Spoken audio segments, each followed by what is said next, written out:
নমস্কার বন্ধুরা, আজকে আবার চলে আসলাম আর একটা নতুন ভিডিও নিয়ে। তো দেখতেই পাচ্ছ আমি কিন্তু আজকে আমার স্নেক প্ল্যান্টটা নিয়ে বসেছি।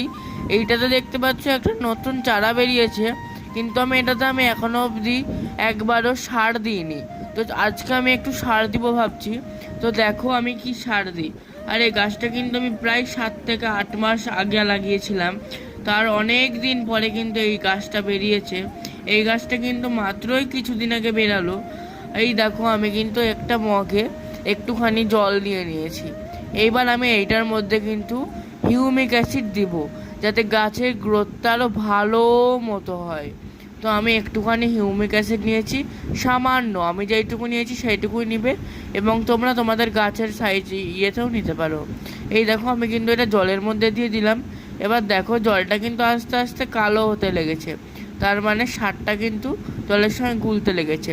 সারটা গুলে যাওয়ার পরে ওই জলের সঙ্গে আর একটু জল অ্যাড করে নেবে, না তো গাছের ডোজটা বেশি হয়ে যাবে, যে গাছের ক্ষতি হয়ে যেতে পারে। এই দেখো আমি গাছে কিন্তু এইটুকু ঢেলে দিলাম। এবার কিন্তু এইটুকু বেঁচে গেছিলো, তারপরে কিন্তু আমি এইটুকু গ্রিল ঘরে এসে টার্টল ওয়াইন গাছে ঢেলে দিলাম, কারণ আমি দেখতে পাচ্ছি আমার এই গাছটার গ্রোথও খুব ভালো মতো হচ্ছে কদিন ধরে। এবং আমি কিন্তু সিঙ্গোনিয়াম গাছটাতেও ঢেলে দিলাম, আর বাকি যেটুকু বেঁচে গেছিলো বাকি গাছে ঢেলে দিলাম। লাইক শেয়ার সাবস্ক্রাইব করতে ভুলবেন।